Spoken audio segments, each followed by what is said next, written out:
성도들이 함께 또 말씀을 배우고자 합니다. 배우는 동안 말씀을 전하고 가르치는 자나 배우는 자나 동일한 은혜와 성령의 충만함을 주셔서 우리가 방황하지 않고 하나님 말씀을 잘 알고 배우고 가르치게 하시고 또 바로 권한 없는 것은 지혜를 주셔서 말씀을 잘 이해할 수 있도록 역사하여 주옵소서. 우리가 하나님 말씀을 배울 기회가 일평생 가운데 얼마나 더 있을지 알지 못하니 우리 최선을 다해 공부하고 가르칠 수 있는 주의 성도들 그리고 제가 되게 하여 주옵소서. 감사합니다. 예수님 이름으로 기도했습니다. 아멘. 네, 저 오늘은요 성경 365 출애굽기의 두 번째 강의입니다. 6과에서 10과까지 2장부터 4장까지 강의를 함께 배워가도록 하겠습니다. 네, 좋습니다. 강의의 전체 제목은요, 하나님의 부르심과 언약 백성의 정체성, 하나님의 부르심과 언약 백성의 정체성이라는 주제로 함께 말씀을 나눠가도록 하겠습니다. 출애굽기 2장 16절부터 4장 31절까지 이 본문은요, 하나님의 구원 역사에 있어서 가장 중요한 이 전환점이 되는 그런 사건을 기록해 놓고 있습니다. 역사적으로 볼 때 이 시기는 기원전 15세기에서 13세기경 이집트의 신왕국 시대이고요. 이스라엘 백성들이 430년간 노예 생활을 하던 시기였습니다. 자, 이집트는 당시 고대 근동의 최강국이었고요. 람세스 2세의 통치 아래서 어떤 그 성들을 건축하고 람세스 같은 어떤 성들을 건축하고 하면서 이스라엘 백성들을 노예로서 그 혹독하게 부렸습니다. 그 기록이 성경에 나와 있죠. 이러한 역사적인 배경 속에서 하나님은 하나님 자신의 언약을 잊지 않으시고 기억하시고 구원의 역사를 시작하십니다. 자, 모세는 원치 않는 살인을 저지르고 이제 도피하게 되고 그리고 미디안에서 목자로 양을 치는 목자로 살아가고 그리고 그 가운데서 구원의 역사를 시작하십니다. 네, 마음에는 들지 않지만 그냥 하도록 하겠습니다. 제 소리에 좀 민감하고 그래서 그런데 아주 이 소리가 하여튼 제 다른 얘기지만요, 중간에 제 대학 우리 신학교 동기 중에 음향 전문가가 있습니다. 조만간 교회로 모셔가지고 손을 보도록 할 건데요. 그러면 좀 나아지겠죠. 저는 기계가 나쁜 줄 알았더니 기계를 다 사진으로 보여주니까 좋은데 그러더라고요. 그래서 제 문제였던 걸로 생각을 하고 하여튼 이제 맡겨서 작업을 좀 해보기로 했습니다. 네, 하여튼 제가 딴 얘기를 해가지고 죄송하고요. 자, 모세의 미디안 도피서부터 이제 떨기나무, 가시떨기나무에서 하나님이 부르시고 그리고 마침내 이스라엘 백성들이 하나님의 구원 소식을 듣고 경배하는 이 과정까지는 그냥 한 민족이 해방되는 이야기라고 보기엔 어렵습니다. 이것은 창세기에서 시작된 하나님의 언약이 이제 역사 속에서 어떻게 성취되어 가는지를 보여주는 구속사적인 전개라고 볼 수 있습니다. 자, 구속사적인 관점에서 볼 때, 그러니까 이스라엘 백성을 구원하는 것만이 아니라 이 하나님께서 우리를 구원하는 그 구속사, 구속의 역사 관점에서 볼 때, 우리가 배운 이 6과에서부터 10과까지의 5개 과는 언약적 신실성이 하나님의 연약함과 실패를 통해서도 변함없이 이루어져 가는 과정을 보여주고 있습니다. 하나님의 섭리는 제가 창세기부터 계속 말씀을 드리죠. 인간의 실패와 연약함까지도 하나님의 선한 목적을 위해서 사용하십니다. 그리고 이것이 우리가 배우고 있는 과정에 나와 있습니다. 또 모세 개인의 나그네 생활에서 시작해서 하나님의 부르심 그리고 백성 전체의 고백까지 이르기까지 하나님의 구원 계획이 어떻게 개인적 차원에서 공동체적 차원으로 확장되는지를 명확하게 제시해 줍니다. 여러분, 특히 오늘 이 배우게 된 이 과들은 하나님의 자기 계시의 점진성을 보여줍니다. 하나님은 이 자기 계시의 점진성이라는 게 이런 겁니다. 하나님은 모세 개인에게 한 명에게 당신을 계시하시고 이를 통해서 이스라엘 공동체 전체에게 하나님 자신을 계시하시는 거죠. 하나님의 구원 의지를 모세에게 알리시고 모세가 그것을 전함으로 그들 모두가 알게 되는 겁니다.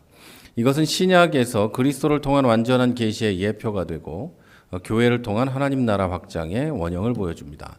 예수님 한 분이 2000년 전에 세상에 오셔서 예수님이 모든 구원의 사역을 마치시고 제자들을 통해 그리고 그 다음의 제자들을 통해 우리에 이르기까지 하나님 나라가 이렇게 확장되어가는 계시의 확장성이 우리에게 오늘 이 모세와 이스라엘 백성들의 이야기를 통해 전해진다는 이야기입니다. 자, 이제 6과를 제가 설명을 좀 드리도록 하겠습니다. 자, 모세가 미디안 땅에서 40년간 시간을 보내게 되죠.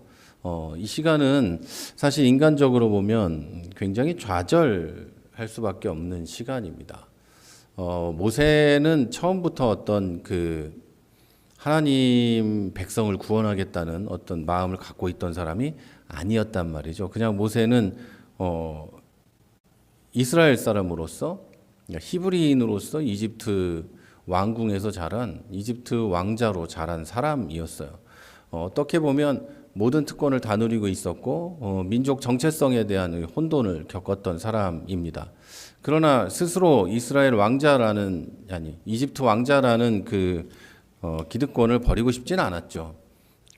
그 정체성을 가지고 이스라엘 사람을 도우려는 노력을 했던 것이죠. 그런데 그러다가 원치 않는 살인을 저지르게 되고 도망을 치게 된 거예요. 그리고 모세가 미디안 땅에서 40년을 보내게 됩니다. 양이나 치면서 이렇게 보내게 되죠. 이건 인간적으로 보면 실패와 좌절의 시간이었다고밖에 볼 수 없습니다. 그러나 하나님의 관점에서는 이스라엘의 지도자로 준비시키는 어떤 섭리적인 그리고 하나님께서 역사하시는 과정이었다고 할 수 있습니다. 자, 미디안은 아브라함의 후처 그두라의 후손들이 정착한 이 땅으로 아라비아 반도 북서부와 시나이 반도 동남부 지역에 위치해 있습니다. 시나이 반도가 여기 있고 아라비아 반도가 여기 있으니까 이렇게 만나 여기쯤에 있다는 얘기죠. 이 기간은 단순한 도피나 은둔이 아니라 모세에게는 그런 시간이었을 수 있지만 하나님의 계획 안에서는 모세가 받아야만 하는 민족의 구원하는 데 있어서 민족의 구원자로서 이 훈련을 받아야 하는 그런 필수적인 과정이었습니다. 우물가에서 미디안 제사장의 딸들을 도운 모세의 행동은 우연이 아니라 하나님의 인도하심이었습니다. 이것은 이집트에서 실패 이후에도 그의 본질적 성품이 변하지 않았다는 것을 보여주는 의로운 행동이었어요. 이 우물가에서 이 미디안 딸들을 돕게 되잖아요. 누군가를 의로운 마음으로 의분으로 도와주는 그런 장면이었으니까요. 첫 번째 살인이라고 그러면 이상하죠. 살인 한 번이었으니까 그 살인을 저질렀을 때도 모세는 의로운 분노로 그렇게 했으니까. 자, 모세의 이러한 행동은 모세가 여전히 약자를 보호하고 정의를 실현하려는 마음을 갖고 있었다는 걸 보여주고 이것은 하나님께서 그를 이스라엘의 해방자로 부르실 자격이 있었다는 것을 증명해 주기도 합니다. 이드로와의 만남은 하나님의 섭리적 인도의 결과였습니다. 이드로와의 만남은 하나님과의 섭리적 인도의 결과였어요. 이 르우엘, 그러니까 이드로는 하나님의 친구라는 이름을 가진 미디안의 제사장이고 하나님을 경외하는 사람이었습니다. 이것은 하나님께서 모세를 이방 땅에서도 경건한 가문과 연결시키셨음을 보여주고 모세가 40년간 신앙적 환경에서 살아갈 수 있도록 또 하나님께서 원하시는 만큼 성장해 갈 수 있도록 만드시는 하나님의 계획이고 하나님의 배려였습니다. 모세가 이제 아들의 이름을 게르솜이라고 짓죠. 게르숑이라고 짓는데요. 이것은 히브리어로 나그네라는 뜻을 가지고 있습니다. 이것은 신학적 의미를 담고 있는데 내가 타국에서 나그네가 되었다라는 뜻이에요. 자, 이 이름은 애굽 왕궁의 왕자에서 미디안 광야의 도피자가 된 모세의 고독하고 낯설고 힘든 삶을 반영해 주는 이름입니다. 자, 그런데 이 나그네 됨은 단순한 불행만이 아니라 하나님의 백성을 인도해 갈 지도자로서 어떤 겸손과 인내를 배우는 과정이었습니다. 자, 이는 신약에서 그리스도인들이 이 땅에서 나그네로 살아가는 삶의 원형을 보여주고요. 또 나중에 이 40년간 광야를 방황하는 이스라엘 사람들의 모습에서도 또 신약에서 그리스도인들이 하는 방황을 보여주고요. 하늘을 바라보는 순례자의 정체성을 갖게 되는 기초가 되는 시간이었습니다. 자, 이 시기에 이집트에서는 파라오가 죽습니다. 그러나 이스라엘의 고난은 파라오가 죽었다고 해서 끝나지 않았습니다. 그러니까 옛날 파라오가 죽었는데 어차피 새로운 파라오가 올 것이고 이스라엘의 고난은 끝나지 않았습니다. 오히려 그들의 탄식과 부르짖음이 더욱 간절해졌고요. 하나님께서는 아브라함과 이삭과 야곱에게 세우신 언약을 기억하셨습니다. 여기서 기억하심이라고 번역된 히브리어 자카르는 단순히 그냥 회상하는 거, 그냥 그때 그랬지 하고 떠올리는 게 아니라 언약에 기초한 적극적인 행동을 의미합니다. 약속한 것을 지켜야지 하는 적극적인 의미라는 거죠. 이것은 하나님의 언약적 신실성의 핵심을 보여주고요. 하나님께서 하나님의 약속을 결코 잊지 않으시고 때가 되면 반드시 성취하신다는 것을 나타냅니다. 여러분에게도 어떤 그 하나님의 약속이 있으셨다면 그 약속은 절대로 이루어집니다. 그러니까 약속이 있었는데 왜 이루어지지 않고 나는 이렇게 힘들기만 한 것인가 이런 생각하지 마시고 하나님이 반드시 이루신다는 것을 여러분 기억하시고 또 믿으시기를 부탁을 드립니다. 네. 하나님이 들으시고 기억하사 돌보셨고 기억하셨더라는 이런 연속적인 표현이 또 나오는데요. 하나님의 언약적 신실함이 역사적 현실로 나타나기 시작했다는 것을 강조합니다. 이것은 하나님의 때, 보통 하나님의 시간이 카이로스다 이렇게 얘기하기도 하는데요. 여러분 물론 그렇게 말하는 것이 옳은 말이기도 하지만 너무 그렇게 이분법적 이렇게 구분은 안 했으면 좋겠어요. 하나님의 때가 시간과 일반적인 시간과 구분이 되고 이것보다는 하나님께서 정하신 때가 있고 그 때가 바로 이때였다라는 걸 그냥 우리가 알면 됩니다. 하나님의 구원 계획이 이스라엘 민족을 구원하시려는 그런 구원 계획이 이제 다시 본격적으로 시작될 거라는 것을 알려주는 그런 하나님의 때다 이렇게 이해하시면 되겠습니다. 자, 두 번째 7과입니다. 7과 떨기나무에서 부르시는 것 그리고 하나님의 자기 계시입니다. 하나님의 산 호렙에서 일어난 떨기나무 사건은 구약에서 가장 중요한 신현, 그러니까 하나님이 나타나신, 그러니까 하나님의 현현을 보여주는 이 가장 중요한 장면 중에 가장 중요한 장면입니다. 저는 그렇게 생각해요. 하나님이 사람에게 나타나신 중요한 장면 중에 하나라기보단 이 구약 이 구속사적인 이 흐름에 있어서 하나님이 인간에게 나타나신 가장 중요한 사건이다 이렇게 봅니다. 이 구약에서요 그렇다는 거예요. 자, 이 사건은 하나님의 거룩하심, 초월성 그리고 내재성을 동시에 보여주는 완벽한 계시의 형태를 가지고 있습니다. 불이 떨기나무를 태우지 않았다는 것은 자연 법칙을 초월합니다. 불이 붙은 건 틀림없는데 떨기나무가 타지 않았다. 이건 하나님의 능력을 보여주는 거예요. 자연적인 이런 섭리나 이치를 완전히 초월하는 거니까요. 그리고 동시에 하나님께서 하나님의 백성을 멸하지 않으시고 보존하실 것을 상징적으로 나타내기도 합니다. 절대로 하나님이 그렇게 하지 않으시겠다는 약속이기도 하죠.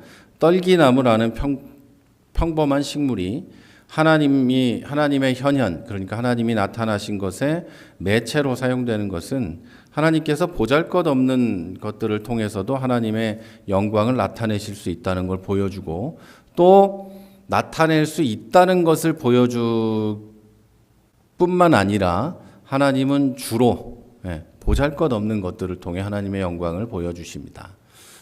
하나님이 정말 인간적으로 영광스러운 것을 원하셨다면 태양을 통해 나타나셨겠죠. 가장 높은 곳에 가장 빛나는 저 태양이 막 지구로 막 쏟아지는 장면을 보여주시거나 했다면 가장 그 스펙타클한 어떤 멋있는 신의 현현의 장면이지 않았을까 싶지만 저 같은 인간은 그렇게 했을 것 같지만 하나님은 그러지 않으시고 가시떨기에 자신을 나타내 주십니다.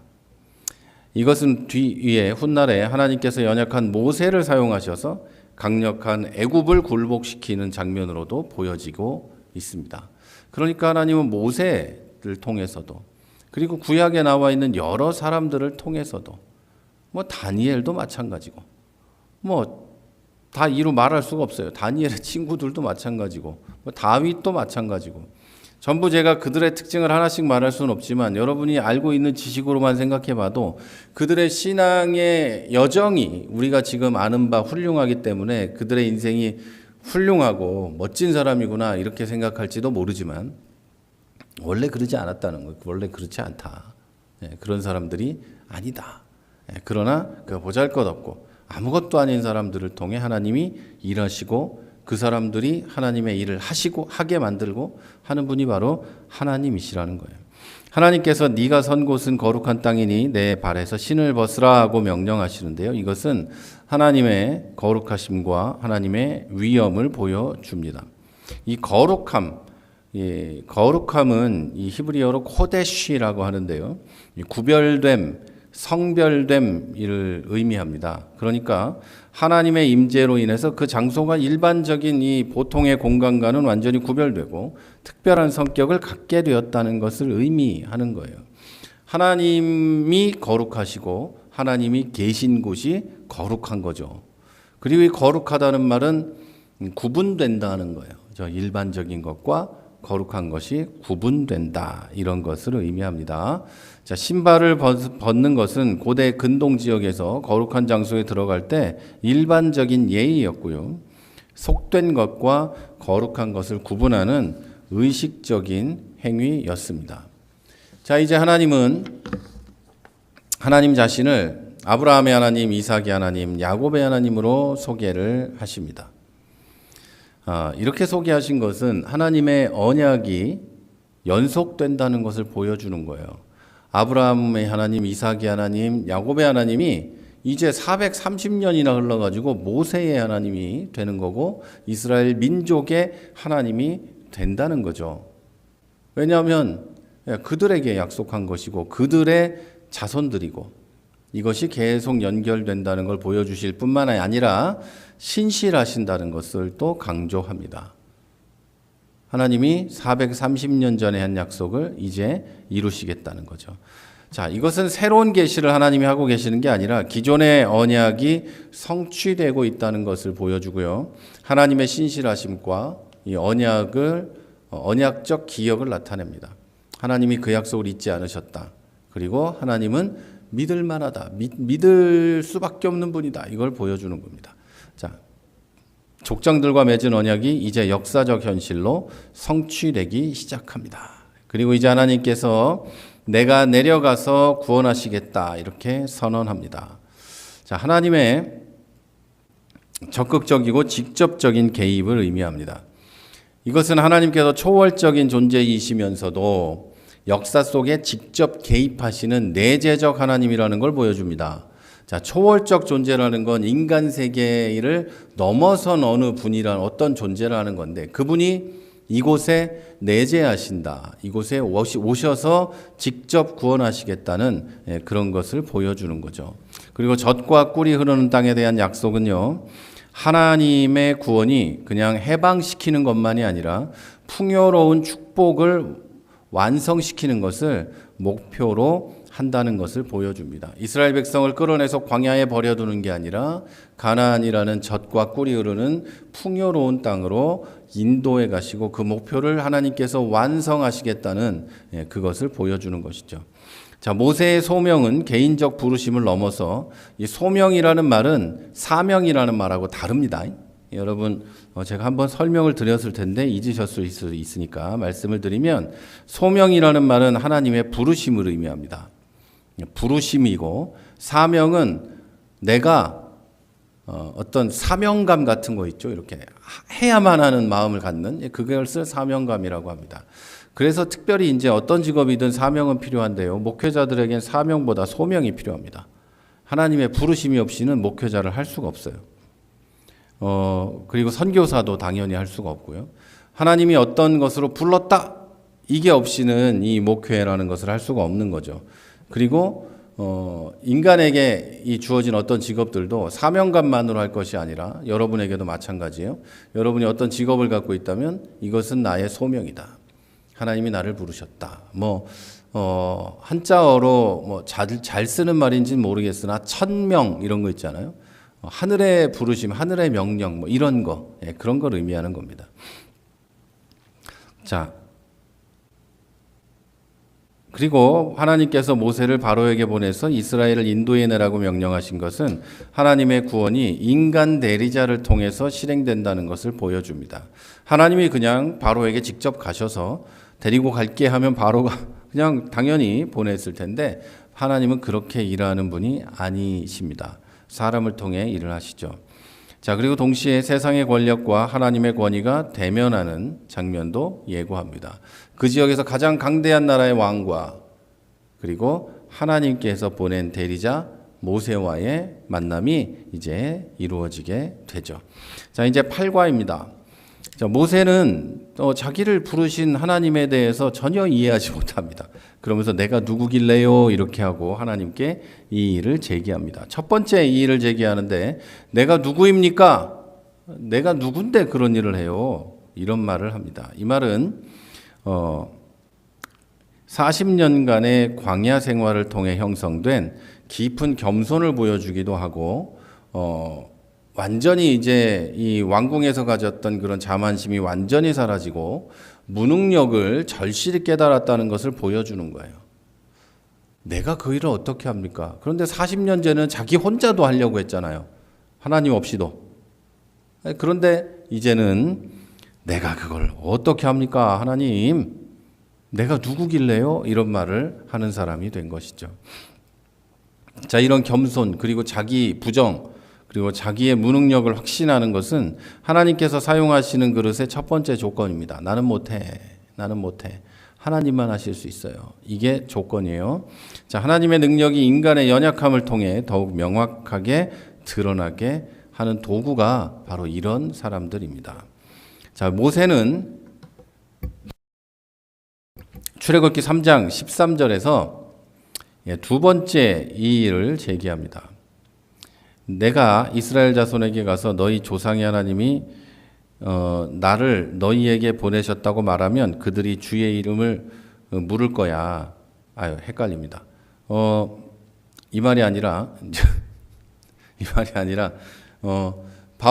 바울이래요. 이 모세가 하나님께 이렇게 따지는 거예요. 내가 이스라엘 사람들에게 가서 너희 조상의 하나님이 나를 너희에게 보내셨다고 말하면 그들이 너희 그 주의 이름을 물을 거라는 거예요. 여러분, 다시 말씀드릴게요. 이거 하나님한테 따지고 있는 거예요. 요 대사로 내가 이스라엘 자손에게 가서 너희 조상의 하나님이 나를 너희에게 보냈다. 이렇게 말하면 그들이 당신의 이름을 물을 거 아닙니까? 주님. 이렇게 얘기하는 거예요. 그랬더니 하나님이 이렇게 이야기를 하십니다. 내가 반드시 너와 함께 있을 것이다. 내가 반드시 너와 함께 있을 거야. 이러면서 나는 가장 중요한 이걸 설명하려고, 자, 내가 반드시 너와 함께 있을 거야 라고 응답하시고, 이것은 모세의 개인적 능력이 아니라 하나님의 임재가 사명 성취의 보장이 된다는 걸 강조합니다. 자기가 하는 게 아니라 하나님이 하신다는 것을, 모세가 아니라 하나님이 하신다는 것을 하나님이 설명하신 거죠. 그리고 하나님은 내가 너와 함께 있을 거라는 말에 에헤예라는 이 히브리어 동사 존재하다는 말을 거기다 넣어요. 여기 근데 이 말이 여러분 많이 헷갈리시고 어려울까봐 제가 쉽게 설명하려고 애를 쓰다 보니까 자꾸 더 어려워지는 것 같네요. 해놓은 대로 읽어야 되겠어요. 여기만 들으시면 됩니다. 여기 히브리어, 여기 하나님이 너와 내가 함께 있을 거다 말하시는 거에 있어서 여기 너와 함께 있는다라는 말은 히브리어의 이 에헤예라는 말이에요. 이 말은 존재하다라는 말인데 이 말이 미완료형으로 기록이 돼 있어요. 그래서 하나님이 존재를 있다가 끝내거나 뭐 잠깐만 있거나 이런 게 아니라 지속적이고 확실하게 너와 함께 있겠다는 그런 약속을 하시는 거예요.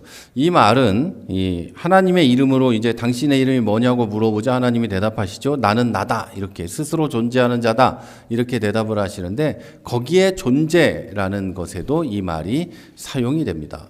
하나님의 이름에 대한 모세의 이 질문은 그냥 호기심만이 아니라 백성들에게 신적 권위를 증명해야 하는 실제적 필요에 의해서 나온 거예요. 왜냐하면 고대 근동에서는 신의 이름을 안다는 것은 그 신과 특별한 관계를 맺고 그 신의 능력에 접근할 수 있다는 의미를 가지고 있었기 때문이에요. 그래서 만약에 누군가에게 찾아가서 어떤 신에 대해서 얘기를 하는데 그 신의 이름을 내가 직접 들었다. 신에게서 계시를 받았다. 이런 얘기를 한다는 것은 바로 조금 전에 말씀드린 신과 특별한 관계를 맺는 사람이다. 즉 신의 계시를 받거나 신의 신탁을 받은 사람이다. 이런 의미라는 거예요. 그래서 모세는 그런 문화권에서 있었기 때문에 하나님에게도 이름을 묻습니다. 그랬더니 하나님은 나는 스스로 있는 자니라 이렇게 대답을 하세요. 그러니까 나는 나야. 뭐 이런 식의 대답인 거죠. 어떤 이름을 부를 필요도 없고 누군가에게서 이름이 붙여진 것도 아닌 나는 나다. 이렇게 이야기를 하는 거예요. 자, 이것은 하나님의 자존성을 나타냅니다. 그리고 영원성을 나타내는 가장 중요한 하나님으로부터 직접 받은 계시입니다. 이 표현은 좀 나는 나다. 그리고 영어로 하면 I am who I am 이렇게 번역되는 건데요. 이 말은 나는 나다로 번역될 수도 있고 나는 스스로 존재하는 자다라고도 번역될 수 있고 나는 내가 되고자 하는 존재가 될 거다, 된다, 되고자 하는 존재다 이렇게 번역이 될 수가 있습니다. 그래서 이 말은요 하나님의 절대적인 존재성과 불변성을 강조합니다. 이거를 더 깊게 설명하면 저나 여러분이나 힘들어요. 그래서 하나님은 스스로 존재하시고 그리고 하나님은 영원히 존재하시고 지금부터 영원까지 그리고 영원 전부터 지금까지 계속 존재하시는 분이라는 것을 모세에게 이름으로 계시하셨다. 이 정도만 아시면 되겠습니다. 자, 이것은 피조물과 구별되는 하나님의 절대적인 존재성을 강조하고요. 모든 존재의 근원이 되시는 하나님의 본질을 드러냅니다. 하나님만이 시작도 없고 끝도 없고 그리고 스스로 존재하는 유일한 참 하나님, 그러니까 참 신이시며 모든 존재는 하나님께 의존적인 피조물이라는 걸 선언하는 거예요. 그래서 이 말이 그냥 정말 놀라운 하나님의 계시예요. 그래서 제가 모세가 하나님이 여기서 이 모세에게 나타나신 것을 하나님의 현현 가운데 가장 중요한 거라고 말씀을 드린 거예요. 하나님이 자기의 존재를 명확하게 설명해 주셨기 때문이에요. 하나님 외에는 신적 존재가 세상에 없습니다. 신이라는 건 하나님 외에 없어요. 우리가 말하는 그 신, 뭐 세상에 뭐 자기들이 묻는 부뚜막신, 돌뿌리신 이런 것도 믿는다면 뭐 그것도 뭐 그러려니 그냥 자기들이 그러는 거니까 이해는 하겠지만 우리가 알고 있는 어떤 이 하나님이라는 우리가 믿는 이분은 하나님밖에 안 계십니다. 존재의 근원이 되시고 스스로 존재하는 분이고 모든 만물은 그것이 영적인 것이든 그냥 이렇게 존재하는 물질적인 것이든 그 모든 만물은 하나님께 의존적인 피조물이에요. 하나님이 만드신 거로부터 또 만들어지고 했다는 거죠. 자, 그리고 여호와라는 이름이 영원한 이름이요 대대로 기억할 칭호라고 선언된 것은 이 이름이 하나님의 언약적 신실성을 영구히 보장하는 징표라는 것을 의미합니다. 자, 이것은 위에 있는 이 에헤예, 그러니까 말하자면 그 존재하는데 스스로 존재하시는 그 존재, 그것과 그 단어와 이 뿌리적 이 어원의 말을 풀지 말고 그냥 할게요. 어원적으로 그 어원이 연결되어 있는 하나님의 고유명사입니다. 근데 이 말이라는 게 실제로 성경에 이 성경 필사하는 사람들이 하나님의 이름을 부를 수 없기 때문에 야훼라든지 그라든지 엘로힘이라든지 뭐 이런 식으로 적었단 말이에요. 예, 그런 것들 때문에 우리는 하나님의 이 이름은 명확하게 알 수는 없습니다. 그러나 이 말이 하나님의 고유명사로 성경에 우리가 보면서 성경에 기록되어 있는 것인 건 맞습니다. 자, 이해가 되시죠? 우리말로 하면 여호와, 그리고 원어로 읽으면 야훼라고 읽어야 되는데 이 말이 이 하나님의 이름을 나타내는 거는 맞아요. 그런데 진짜 하나님의 이름은 몰라요. 왜냐하면 하나님은 스스로 존재하는 분이시고 하나님의 자신의 이름을 나는 스스로 있는 자고 이렇게 가르치셨고, 또 이것이 그냥 존재한다라는 그 어원에서 나온 그런 거기 때문에 진짜 하나님의 이름, 제 진짜 이름이 최문기라잖아요. 그죠? 이런 것처럼 진짜 하나님의 이름은 알 수 없다. 그렇게 여러분이 아시면 되겠습니다. 그러나 우리가 부르는 이 하나님이라는 이름, 그리고 야훼, 여호와라는 이름이 우리가 하나님을 부르는 이름이니까 이것도 하나님의 이름인 건 맞습니다. 자, 하나님께서 모세에게 구체적인 행동 지침을 보여주시고 바로가 강한 손으로 치기 전에는 결코 백성을 보내주지 않을 것이지만 여러 이적을 통해 애굽을 친 후에야 백성을 보낼 것이라고 미리 말씀하신 것은 하나님의 주권적 예지와 완벽한 계획을 보여줍니다. 이것은 앞으로 일어날 10가지 재앙을 예고하고요, 하나님의 주권적 능력이 애굽의 모든 신들보다 우월하다는 걸 보여줍니다. 앞으로 이제 10가지 재앙이 닥치겠죠. 그 10가지 재앙들은 그 하나하나가 당시 이집트와 고대 근동에서 섬기던 신들입니다. 그것들이 하나님의 절대적이고 초월적인 주권적 능력으로 무너져 버리는, 그들의 신앙 자체가 무너져 버리는, 그걸 보여주시는 거죠. 그러면서 하나님만이 유일하신 하나님이시고 하나님 외에 다른 신은 없다는 걸 거기서 완전하게 보여주시는 것이 10가지 재앙이에요. 어떤 사람들은 하나님이 그렇게 많은 것을 죽일 수 있느냐 그런 이상한 소리 하는데, 성경은 안 믿는데 하나님이 뭘 죽였다는 것만 믿나 봐요. 근데 하여튼 여러분, 그 10가지 재앙은 나중에 또 제가 말씀을 드리도록 하겠습니다. 제가 10가지 재앙 이야기를 되게 재밌어 해요. 왜냐하면 그 당시에 이 신들과의 어떤 그 싸움이 드러나는 거기 때문에 되게 재밌어 하거든요. 자, 그리고 이제 네 번째로 9과로 보도록 하겠습니다. 모세의 연속적인 이의 제기와 하나님의 이적들이 나옵니다. 모세가 이제 세 번째로 하나님께 이의 제기를 합니다. 이의 제기라기보다는 그냥 바짝 엎드려 가지고 하나님 안 될 것 같은데요. 저는 힘들 것 같아요. 첫 번째는 저는 아닌 것 같아요. 두 번째는 하나님 이름이 뭘까요? 이거고, 세 번째는 백성들이 안 믿을 것 같은데요. 이거가 나오는 거예요. 자, 40년간 노예 생활을 한 430년간 노예 생활을 한 백성들이 갑작스럽게 해방 소식을 쉽게 받아들이지 않을 거라는 현실적인 판단이었고, 하나님이 누군지도 모르는데 그걸 어떻게 가서 이야기를 하면 믿겠습니까? 도대체 안 믿을 것 같은데요. 이런 말이었습니다. 그래서 하나님은 3가지 이적을 보여주십니다. 첫 번째 이적은 지팡이가 뱀이 되는 기적이었습니다. 자, 이 기적은 하나님의 창조 권능과 모세에게 주어질 권위를 상징했습니다. 그 지팡이 마태는 마태 복음할 때 마태가 아니고요. 마태는 목자의 도구이자 권위의 상징이었고요. 이제 그게 뱀이 되는 것은 애굽의 이 왕권 상징인 우라에우스 뱀을 의미할 수도 있었습니다.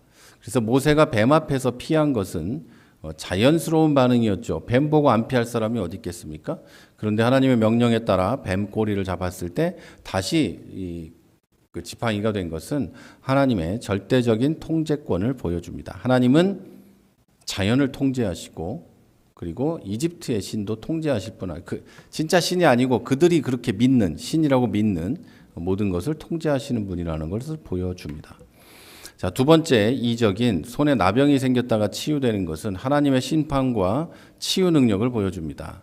이 나병은 하나님의 심판을 상징하는 질병으로 여겨졌고요. 그 즉각적인 치유는 하나님의 긍휼과 능력을 나타냅니다. 눈같이 희어졌다는 것은 나병의 심각함을 강조하고 그것이 본래의 살결로 되돌아온 것은 완벽한 회복을 의미합니다.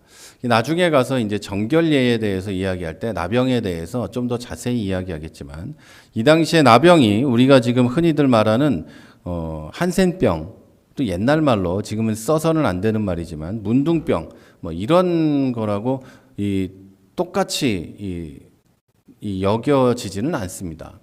당시에는 이제 약도 없고 항생제나 치료제가 없었기 때문에 피부병이 전염되는 것인지 아닌지 구분하기가 쉽지 않았고 그렇기 때문에 피부병이 생기면 격리하는 게 우선이었습니다. 뭐 하여튼 그런 얘기들을 더 자세히 드릴 텐데 나병이라고 해서 그냥 다 우리가 생각하는 그건 아니었다 이렇게 이해하시면 됩니다. 자, 세 번째 이적인 나일강이 피로 변하는 것은 일어날 첫 번째 재앙을 미리 보여주는 거예요. 애굽의 생명줄인 나일강에 대한 하나님의 주권을 보여줍니다. 나일강은 애굽의 신 하피로 숭배받았기 때문에 이건 이 애굽 신에 대한 여호와의 우월성을 증명하는 강력한 표징이 됐습니다. 이 세 이적은 점진적으로 강화되는 이 구조를 보여주고 하나님의 전능하심을 다각도로 증명합니다. 첫째는 권위의 상징, 두 번째는 생명과 죽음에 대한 주권, 질병도 있죠. 세 번째는 이집트 신들에 대한 우월성도 보여줍니다. 그러면 모세가 그걸 들고 가면 하나님이 이런 분이라는 걸 자기가 믿을 수 있게 되겠죠. 자, 모세의 네 번째 이의제기는 자기의 언어적 장애에 대한 겁니다. 이제 제가 아무것도 아닌데 어떻게 갑니까? 첫 번째, 두 번째, 하나님 이름도 몰라요. 나는 두 번째, 세 번째는 이제 갔는데 이 백성들이 안 믿어주면 어떡해요? 내가 가서 말한다고 믿겠어요? 였고 이제 네 번째는 도대체 할 말이 없으니까 저는 조금 전까지 그렇게 말 잘하던 사람이 이제 이렇게 말합니다. 저는 입이 뻣뻣하고 혀가 둔합니다. 저는 언어 장애가 있습니다. 이 말을 하는 거예요. 이 말은 이 사람이 두렵다는 거예요. 두렵다는 거. 이 사람은 모세는 지난 40년 전에는 이집트 왕궁에서 잘 자랐어요. 그리고 거기서 배울 만한 모든 걸 배웠다고 써 있어요. 그런데 40년이 지나자 저는 말을 못합니다. 이렇게 말해요. 저는 개인적으로는 이것이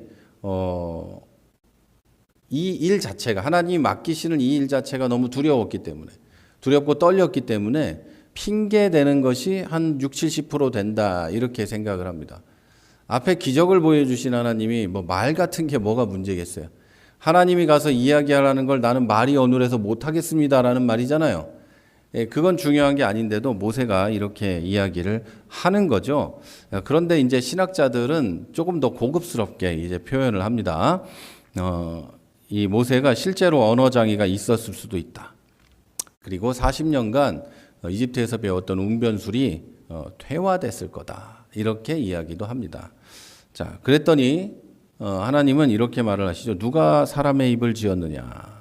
이렇게 말씀을 하시죠. 이 말씀은 하나님이 창조주이신 하나님의 절대적인 주권을 강조하시는 거죠. 내가 네 입도 만들었다. 이 말이시죠. 인간의 모든 능력과 한계가 하나님 손에 달려 있다는 것을 선언하시는 겁니다. 내가 너의 입과 함께 있어 할 말을 가르치겠다. 이 약속도 하시죠. 이 말씀은 하나님의 임재와 인도하심을 보장하는 것으로 모세의 개인적인 능력이 아니라 하나님의 능력이 사명 성취의 근거라는 것을 보여줍니다. 자, 그래도 이제 모세는 또 이런 얘기를 하죠. 보낼 만한 자를 보내소서 이렇게 얘기를 하죠. 도저히 아무것도 하나님에게 통하지 않자 하나님께서 최종적으로 이렇게 얘기하시죠.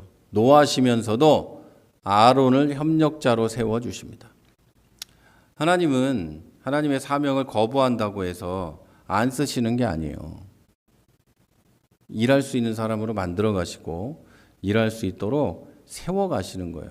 혼자 못하면 같이 일할 사람을 붙여주시고 혼자서는 어려운 일이라면 하나님께서 이렇게 세워주고 붙여줘서 그 일들을 할 수 있게 하십니다. 자, 이것은 하나님께서 인간의 연약함을 보완하시는 방식을 보여주시고 동시에 협력의 중요성을 강조하십니다. 하나님께서는 모세와 아론의 역할을 명확히 분담시키시고 모세는 하나님께로부터 계시를 받는 자로 아론은 그것을 백성에게 전달하는 자로 세우십니다. 자, 이제 10과를 마지막으로 봅니다. 모세가 장인 이드로에게 허락을 구하고 가족과 함께 이집트로 향한 것은 신중한 접근 방식이었습니다. 모세는 하나님의 부르심을 직접적으로 언급하지 않고 가족에 대한 염려로 표현하는데 이것은 고대 근동의 가족 관계와 있던 예의를 보여주는 지혜로운 방법이었다고 할 수 있겠습니다. 하나님께서 내 목숨을 노리던 자가 다 죽었으니라고 말씀하신 것은 40년 전에 모세를 죽이려 했던 바로와 그와 관련된 사람들이 다 죽었다는 것을 의미합니다. 이것은 하나님의 때가 되었다는 것을 알려주는 신호이기도 합니다. 모세가 하나님의 지팡이를 손에 잡았습니다. 이 말은 평범한 목자의 지팡이가 하나님의 권능을 나타내는 도구가 되었다라는 것도 의미합니다. 하나님께서 바로의 마음을 완악하게 하실 거라고 미리 말씀하신 것은 하나님의 주권적 예지와 계획을 보여줍니다. 이것은 바로의 거부를 미리 하시고 그것을 하나님의 구원 계획에 포함하셨다는 것을 보여줍니다. 이스라엘은 내 아들 내 장자라 이렇게 선언하신 것은 이스라엘에 대한 하나님의 특별한 사랑과 선택을 나타내는 언약적 표현으로 바로의 아들과 대조를 이루고 일어날 마지막 재앙을 예고합니다. 이스라엘은 하나님의 장자이고 바로의 아들은 나중에 재앙을 받게 되죠.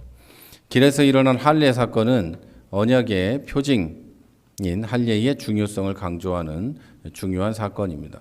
하나님께서 모세를 죽이려고 하신 것은 언약의 표징인 할례의 중요성을 강조하고 하나님의 사명을 감당하는 자는 먼저 언약의 요구에 충족되어야 함을 보여줍니다. 할례는 아브라함과 맺은 언약의 표징으로 하나님의 백성됨을 나타내는 핵심적인 의식이었습니다. 자, 하나님께서 아론에게 광야로 가서 모세를 맞으라고 명령하신 것은 이들의 만남이 그냥 개인적 재회가 아니라 하나님의 계획에 따른 공식적 만남이라는 것을 보여줍니다. 형제가 그냥 만나는 장면이라기보다 하나님이 이 하나님의 역사를 위해 만나게 하시는 거다. 이 이야기입니다. 아론이 하나님의 산에서 모세를 만나 입을 맞춘 것은 형제 간의 협력의 시작을 의미하고 앞으로 이들이 함께 감당할 하나님의 구원 사역이 시작됐다는 것을 의미합니다.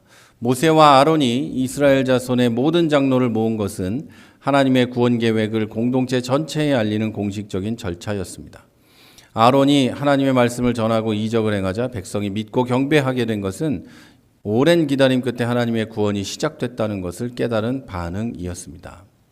여호와께서 이스라엘 자손을 돌보시고 그들의 고난을 보셨다는 것은 하나님이 2장에서 약속하신 하나님의 언약적 기억이 이제 실현되기 시작했다는 것을 의미합니다. 자, 이제 이 6과에서 10과까지 우리가 함께 이야기를 나눴고요. 이제 주요한 교리 4가지만 5가지만 짧게 여러분과 나누고 오늘 공부를 마치도록 하겠습니다. 짧게라고 했는데 왜 이렇게 길게 정리를 해놨을까요? 제가 빨리빨리 넘어갈 것은 넘어가고 하면서 진행을 해가도록 하겠습니다. 네, 첫 번째 우리가 봐야 될 것은 이 하나님의 섭리와 언약적 신실성입니다.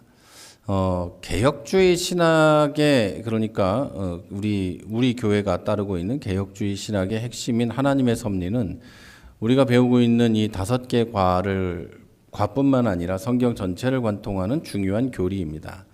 하나님의 섭리는 하나님께서 창조하신 모든 것을 보존하고 통치하시고 하나님의 영광과 피조물의 선을 위해 모든 것을 지시하는 것을 의미합니다. 이게 하나님의 섭리예요. 모세의 미디안 도피에서부터 백성들의 믿음 고백에 이르기까지 이 모든 과정은 하나님의 주권적 계획 안에서 이루어졌습니다. 자, 하나님의 섭리는 보통 세 가지 요소로 구성이 되어 있습니다. 첫째, 보존, 협력, 통치, 이 세 가지입니다.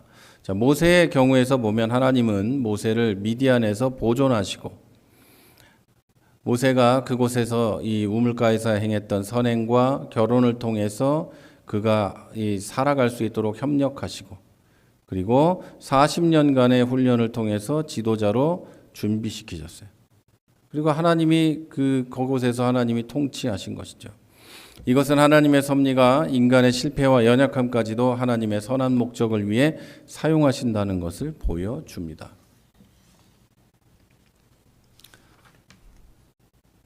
네. 그리고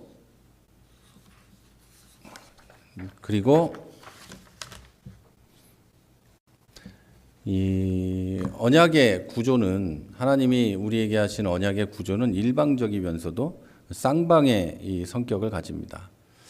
이게 굉장히 중요한데요. 하나님의 언약은 일방입니다. 하나님이 약속을 주시는 거예요. 내가 이렇게 하겠다는 약속을 주세요. 이게 언약이에요. 서로 이제 상호간에 하나님하고 인간이 상호간에 손가락 걸고 약속은 하는 게 아닙니다. 우리가 하나님과 언약을 약속을 할 만큼 대단한 존재들이 아니기 때문에 우리는 하나님과 손가락 걸고 약속하는 게 아닌데 하나님이 우리에게 약속을 주시는 거예요. 언약을 하시는 거죠. 그래서 그러나 한편으로는 쌍방적이기도 한데요. 이 언약이 성취되는 것은 인간의 믿음과 순종을 통해서 되는 겁니다. 그리고 하나님은 물론 일방적으로 그 모든 것을 잘 이루어 주실 수 있겠죠. 그러나 아까도 말씀드렸듯이 하나님께서 일하는 방식이 인간을 통해서 인간 일꾼, 인간 대리자를 통해 일하시기 때문에 인간의 믿음과 순종을 통해서 하나님의 언약이 이루어진다고 말하는 거예요. 인간이 지분이 100% 있다, 50% 있다 이 말이 아닙니다. 하나님 혼자서 하시는데 그 안에 그것을 위해 일하는 인간의 믿음과 순종이 필요하다는 의미예요. 그래서 여러분이 하나님이 구원하고자 하는 누군가가 있어요. 뭐 가족일 수도 있고 친구일 수도 있고 누군가가 옆에 있는데 이 사람을 구원하시는 건 하나님이 하시는 거예요. 그런데 그 사람을 구원하시려고 하는 진행되는 일 가운데는 여러분의 믿음과 순종이 필요하다는 거죠. 무슨 말인지 이해하셨죠? 자, 모세도 그렇게 순종했고 백성들도 그렇게 순종해서 구원을 받을 수 있었던 겁니다. 자, 그리고 두 번째는 하나님의 자존성과 거룩함입니다. 나는 스스로 있는 자다. 이 하나님의 자기 계시는 하나님의 자존성을 명확하게 보여주는 구절입니다. 아까도 자세히 말씀드렸으니까 넘어가도록 하고요. 세 번째는 인간의 연약함과 하나님의 은혜입니다. 자, 모세는 계속적으로 자기는 못합니다라고 얘기하고 결국에는 나는 말도 못해요. 그리고 나가도 그것도 안 되니까 하나님 보낼 만한 사람을 보내세요. 나는 아니잖아요. 이렇게 얘기하는 거죠. 하지만 하나님은 은혜로 일을 하십니다. 하나님의 은혜가 그 연약함 가운데 역사하고 하나님의 은혜가 그 사람에게 능력이 되고 그 사람에게 자격이 되고 해서 그 사람과 일하시는 거예요. 저 같은 사람도 아무런 능력도 없고 별것도 하나도 없는데 지금 이렇게 떠들고 있잖아요. 몇 사람이라도 이 말씀을 지금 듣고 있고 하나님 말씀을 전할 수 있는 어떤 그런 게 됐잖아요. 제가 신학교 나오고 뭐 대학원 나왔다고 자격이 주어진 게 아니에요. 하나님의 은혜로 이렇게 할 수 있는 자격이 주어진 거예요. 하나님의 은혜는 하나님께서 죄인과 무능한 자들에게 베푸시는 무조건적이고 무상의 호의를 의미합니다. 그냥 공짜예요. 하나님의 은혜는 내가 뭘 해서 받는 게 아니에요. 자, 이 말은 제가 지난 우리 교회 시작한 지 지금까지 5년 동안 했기 때문에 넘어가고요. 이제 네 번째입니다. 제 시계가 이 앞에 크게 나오기 때문에 컴퓨터에 아주 지금 바쁩니다. 8분밖에 안 남아서. 자, 네 번째는 언약 백성의 정체성입니다. 하나님께서 이스라엘을 내 아들 내 장자라고 부르신 것은 언약 백성의 특별한 정체성을 보여줍니다. 이건 그냥 뭐 너는 내 아들 같아라고 말하는 게 아니라 언약의 관계, 언약 관계의 본질을 나타내는 겁니다. 하나님의 특별한 사랑과 보호 그리고 상속권을 의미합니다. 하나님은 이스라엘 백성을 자녀로 삼으신 거예요. 아들로 삼고 장자로 삼았다는 거예요. 하나님의 모든 것을 이 아들들에게 물려주는 거예요. 장자니까 몽땅 다 물려주신다는 거예요. 자, 그리고 우리도 그런 백성들입니다. 오히려 더 옛날에 이스라엘 사람들보다 더 하나님에게 가까운 하나님의 자녀들이 완전히 된 것이죠. 선택과 부르심과 칭의와 성화와 영화의 과정을 통해 이런 과정, 이 구원의 여정 전체에 하나님의 아들, 딸이라는 이것이 연결되어 있습니다. 하나님은 영화, 성화가 어느 정도 돼야 자녀로 인정하시는 게 아니라 하나님이 선택하고 부르시면서 이것은 내 자녀요, 나의 백성이요, 거룩한 제사장이요, 뭐 이렇게 인정하고 계신다는 거예요. 이미. 그래서 여러분, 이스라엘 백성이 그리스도 안에서 선택받은 여러분 그리고 교회 이것을 예표한다는 것도 기억해 주시기 바랍니다. 자, 그리고 삼위일체와 계시입니다. 이건 조금 어려운데 그냥 개념만 말씀드리고 넘어가도록 하겠습니다. 가시떨기나무 사건에서 여호와의 사자 그리고 하나님 이게 교대로 사용되는 건 삼위일체 하나님의 계시를 암시합니다. 이것은 구약에서도 삼위일체 하나님께서 하나님을 계시하셨다는 것을 보여주고 신약의 그리스도의 계시와 연결이 됩니다.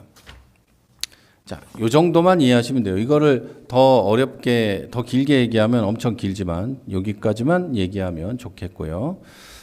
그리고 이제 마지막 우리 교리적 개념을 보면 교회론적 함의가 여기에도 들어가 있습니다. 모세와 아론의 협력 그리고 이스라엘 장로들과 백성들의 믿음 고백은 교회 공동체의 어떤 모형을 보여줍니다. 하나님의 구원 역사는 개인적 차원에서 시작돼서 공동체적 차원으로 확장되고 이것은 신약교회의 모습을 또 보여주는 것이기도 합니다. 개인적 차원, 예수님의 계시를 통해, 예수님의 현현을 통해 그리고 이 예수님의 성육신을 통해 하나님의 계시가 이 세상에 임했고 그것을 통해 온 세상이 그 하나님의 뜻을 알게 되고 하나님의 이 뜻이 점진적으로 확장되고 점진적으로 우리에게 전해지는 그게 바로 이 교회도 그렇다는 거죠. 한 사람이 교회 가운데 예수를 믿게 되고 점점 예수를 믿게 되며 교회가 확장되고 믿음의 사람들이 많아져가는 뭐 이런 거죠. 그래서 이 교회는 갑자기 커지는 건 그렇게 좋은 게 아닙니다. 점점 여러분들이 완전히 예수를 믿는 사람이 되고 입으로 고백할 수 있게 되고 복음을 전하는 사람들이 되어지면 뭐 당연히 교회는 성장해 가게 되겠죠. 점진적이라는 거예요. 그리고 점점 퍼지게 된다는 겁니다. 자, 그리고 교회의 본질적인 특성인 하나됨, 거룩함, 보편성, 사도성이 이미 구약의 이스라엘 공동체 속에서 이 모형으로 나타납니다. 이스라엘의 하나됨은 하나님의 언약적 관계에 기초하고 거룩함은 하나님 백성으로서 구별된 삶에서 나타나고 보편성은 모든 민족을 향한 하나님의 구원 계획에서 드러나게 되고 사도성은 모세와 같은 하나님의 대리자들을 통한 권위의 전수에서 볼 수 있게 됩니다. 자, 더 여기 제가 이 목회자용 제 교재에는 더 길게 써놨는데요. 이 정도 하면 되겠다고 생각을 합니다. 남은 시간은 결론을 말씀드리고 마치도록 하겠습니다. 오늘 우리가 배우게 된 출애굽기 2장 중반부터 4장까지는 하나님의 구원 역사에 있어서 결정적인 이 전환점이라고 아까 말씀을 드렸어요. 이 5개 과를 통해서 이 장들을 통해서 하나님의 언약적 신실성, 섭리적 인도하심 그리고 인간의 연약함을 통해서 이루어지는 하나님의 구원 계획을 명확하게 볼 수 있었습니다. 구속사적인 관점에서 볼 때 여기 이 배운 본문들은 창세기의 언약이 어떻게 역사 속에서 성취되는지를 보여주는 이 본문들입니다. 동시에 신약의 그리스도를 통한 구원의 모형이 되기도 합니다. 이 모세를 부르신 것은 궁극적으로는 그리스도를 부르신 걸 가리키고 이스라엘의 해방은 그리스도를 통한 죄에서의 해방을 예표합니다. 자, 하나님의 자기 계시는 말씀드린 대로 본문에서 점진적으로 전개되죠. 떨기나무에서의 현현, 하나님의 이름 계시 그리고 이적들을 통한 권능을 증명하시죠. 이것은 그리스도를 통해서 나중에 또 우리에게 전해지는 그런 이 계시의 확장성 그리고 하나님 나라의 확장의 원형을 보여줍니다. 자, 그리고 제가 말씀드려야 될 것은 오직 성경이라고 하는 솔라 스크립투라라고 하는 우리 이제 개신교 개혁신학의 어떤 기본적인 원리는 하나님의 말씀이 모든 권위의 근원이다라는 것을 나타냅니다. 자, 그리고 나머지 이제 그러니까 이 오늘 우리가 본문에서 배운 하나님이 직접 계시하시고 모세에게 직접 말씀하시는 이 모든 것 있잖아요. 그것이 오직 하나님 말씀으로만 이런 일들이 가능하다. 하나님 말씀으로만 하는 거다라는 걸 보여주고, 그리고 그 다음에는 솔라 그라티아, 하나님의 은혜로만 가능하다. 모세는 무능하지만 하나님의 은혜로서 이 모든 일을 하셨다는 것을 보여주는 겁니다. 그리고 나중에 이 모든 것이 예수님 때까지 오게 되면 이제 오직 예수만이라는 것으로 진행이 되게 됩니다. 그리고 오직 예수를 통해서 오직 하나님께만 영광이 나타내는 그런 그 하나님 역사의 이 기준이 이렇게 흘러가면서 보여지게 됩니다. 자, 이제 1분 남았으니까 1분 동안 딱 한 가지만 말씀을 드리고 마치겠습니다. 하나님이 우리를 부르시는 건 우리의 능력이나 자격에 기초하지 않고 오직 하나님 은혜에 기초합니다. 그리고 하나님의 언약적 신실성과 언약 백성의 정체성을 우리는 명확히 해야 됩니다. 하나님이 우리를 부르셨고 하나님이 우리를 부르심에 우리도 응답했고 하나님의 은혜로 구원받았다면 우리는 하나님의 이 신실하심과 은혜에 응답하며 그것에만 의지하면서 살아가야 합니다. 그리고 우리는 하나님의 거룩하심 앞에서 경외해야 되고 또 교회와 믿는 사람들의 공동체에서 서로 협력하면서 하나님께 영광 돌리는 삶을 살아야만 합니다. 자, 그래서 우리는 모세처럼 나 자신의 부족함을 인정하면서도 하나님의 부르심에 순종해야 된다는 거죠. 자, 오늘 얘기에 핵심적인 얘기들은 이제 앞에서 했지만 우리가 그리스도인으로서 꼭 알아야 하는 것은 하나님 앞에 나는 여전히 부족하지만 하나님이 나를 사용하시겠다고 하면 나는 순종해야 한다는 것. 그리고 내가 순종함으로 하나님의 구원의 역사가 나를 통해 이어져 간다는 것. 이 말씀을 제가 드리고 오늘 마치도록 하겠습니다. 여러분은 이 위대한 구원 역사의 상속자며 참여자이고 하나님 영광을 위해서 살아갈 수 있는 하나님의 자녀들입니다. 그것을 여러분이 잊지 않으시기를 부탁을 드립니다. 자, 시간이 딱 맞게 됐으므로 제가 기도하고 마치도록 하겠습니다. 하나님 은혜를 감사합니다. 주의 사랑하는 성도들 오늘도 하나님 말씀을 배웠습니다. 우리가 하나님 은혜의 자녀들이고 하나님의